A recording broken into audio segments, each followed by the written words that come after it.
আসসালামু আলাইকুম বন্ধুরা, স্বাগতম আমার নতুন ব্লগে। আজ আপনাদের সঙ্গে গ্রামের সুন্দর সকালটা কাটাবো। গতকাল কলকাতা ব্যস্ততা ছেড়ে গ্রামে এসেছি। এখানে শীতটা সত্যিই বেশি।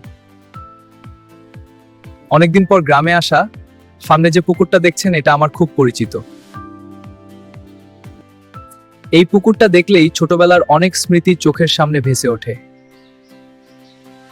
শীতের সকালের বাতাসটাই মনটাকে ধীরে ধীরে শান্ত করে দেয়। এখানে দাঁড়িয়ে থাকলে সময়টা যেন একটু থেমে যায়। সবকিছু একই আছে, শুধু আমরা বদলে গেছি। গ্রামে না থাকলেও গ্রামে একটা আলাদা শান্তি আছে। এই ভোরের মুহূর্তগুলো সত্যিই মনে গেঁথে থাকে।